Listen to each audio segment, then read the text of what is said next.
ಹುಬ್ಬಳ್ಳಿಯಲ್ಲಿ 5 ವರ್ಷದ ಬಾಲಕಿ ಮೇಲೆ ಅತ್ಯಾಚಾರವೆಸಗಿ ಕೊಲೆಗೈದ ಆರೋಪಿಯನ್ನ ಎನ್ಕೌಂಟರ್ನಲ್ಲಿ ಹತ್ಯೆಗೈದ ಪಿಎಸ್ಐ ಅನ್ನಪೂರ್ಣ ಅವರ ಧೈರ್ಯಕ್ಕೆ ಎಲ್ಲೆಡೆ ಮೆಚ್ಚುಗೆ ವ್ಯಕ್ತವಾಗ್ತಾ ಇದೆ.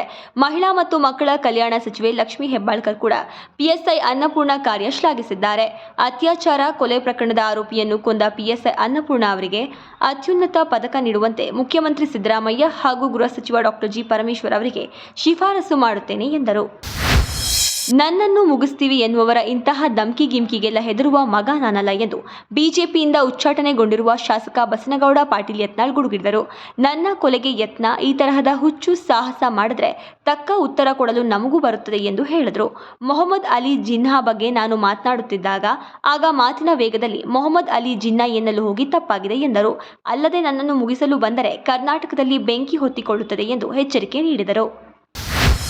ಜನ ಈಗ ಕಾಂಗ್ರೆಸ್ ಅನ್ನ ಧಿಕ್ಕರಿಸಿದ್ದಾರೆ. ಆದ್ದರಿಂದ ಅವರಿಗೆ ಈಗ ಪಾಪ ಡಾಕ್ಟರ್ ಬಾಬಾ ಸಾಹೇಬ್ ಅಂಬೇಡ್ಕರ್ ಅವರ ನೆನಪಾಗುತ್ತಿದೆ ಎಂದು ಬಿಜೆಪಿ ರಾಜ್ಯಾಧ್ಯಕ್ಷ ಬಿವೈ ವಿಜಯೇಂದ್ರ ಅವರು ಟೀಕಿಸಿದರು.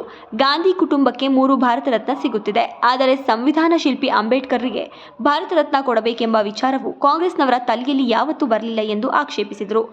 ಅಂಬೇಡ್ಕರ್ ಅವರ ಕನಸನ್ನ ನನಸು ಮಾಡುತ್ತಿರುವುದಾಗಿ ಮುಖ್ಯಮಂತ್ರಿಗಳು ಪತ್ರಿಕಾ ಸಂದರ್ಶನದಲ್ಲಿ ತಿಳಿಸಿದ್ದಾರೆ. ಹಲವು ದಶಕಗಳ ಕಾಲ ಆಡಳಿತ ನಡೆಸಿದ್ದು ಕಾಂಗ್ರೆಸ್ನವರಿಗೆ ಸಾಕಾಗಿಲ್ಲ ಎಂದು ವಿಜಯೇಂದ್ರ ತಿವಿದರು.